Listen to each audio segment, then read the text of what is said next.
दोस्तों, हमारे धार्मिक ग्रंथों में रामायण से जुड़ी उसके हर एक पात्र की अपनी ही एक अलग कहानी, एक रहस्य है जिससे इस संसार को हमेशा एक सीख ही मिलती है।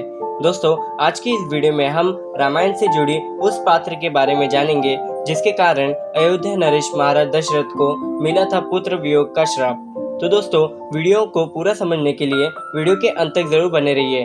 तो दोस्तों, आप सबका एक बार फिर स्वागत है हमारे इस YouTube चैनल टॉक विद जिंदगी में, जिसमें आपको ऐसी ही बहुत सी कुछ नई और अनसुनी बातें और रहस्य जानने मिलेंगे।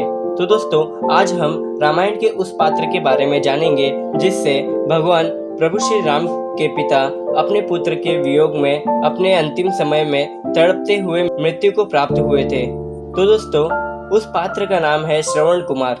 जी हाँ दोस्तों, श्रवण कुमार एक ऐसे मनुष्य जिन्होंने अपने बूढ़े और अंधे माँ बाप को भगवान मान उनकी बहुत ही सेवा की थी। दोस्तों, तो चलिए अब जानते हैं उस महान पुत्र की कहानी। दोस्तों, हम भक्ति, पूजन, सेवा, सत्कार इन सब चीजों में सर्वप्रथम अपने मान्यता के अनुसार अपने देवी देवताओं को पूजते हैं, परंतु श्रवण कुमार एक ऐसे महामनुष्य थे जिन्होंने अपने बूढ़े और अंधे माता पिता को अपने कांधों पर कांडी बांध पैदल ही तीर्थ यात्रा कराई थी।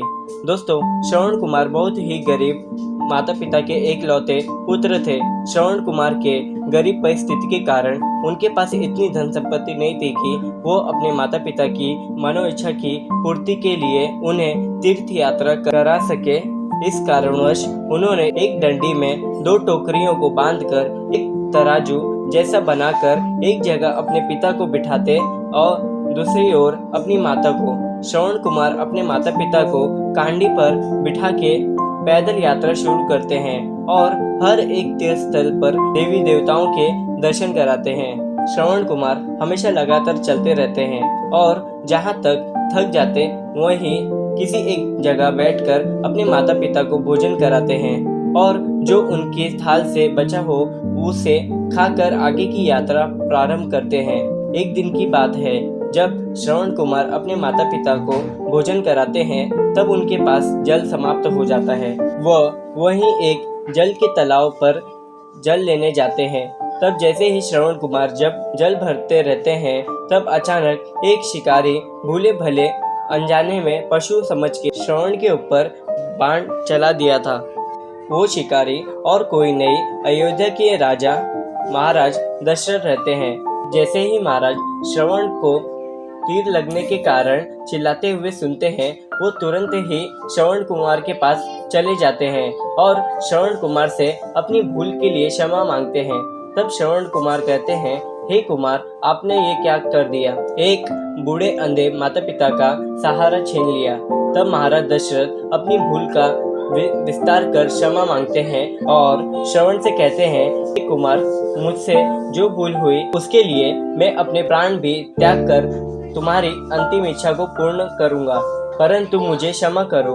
तभी श्रवण कुमार कहते हैं, हे कुमार दशरथ, बस मेरी अंतिम इच्छा पूरी कर दो, मेरे बूढ़े अंधे माता पिता की प्यास बुझा दो। लो, ये जल उन्हें पिला दो। वो यहीं थोड़े दूर पर बैठे हैं।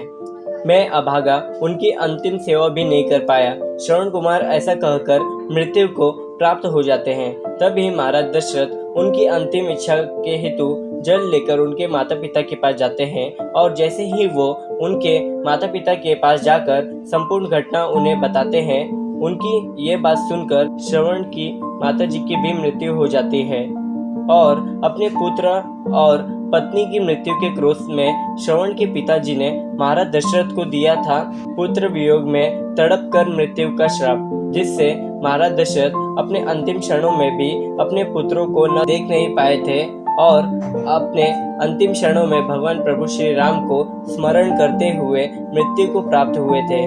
तो दोस्तों, इस श्राप से महाराज दशरथ की पुत्र वियोग में तड़पकर हुई थी मृत्यु। दोस्तों, अगर इन जानकारी में से कोई भी जानकारी आपको पहले से पता थी तो हमें कमेंट कर जरूर बताएं और हमारे चैनल को सब्सक्राइब कर इस वीडियो को अपने दोस्तों रिश्तेदारों में जरूर शेयर करें। धन्यवाद।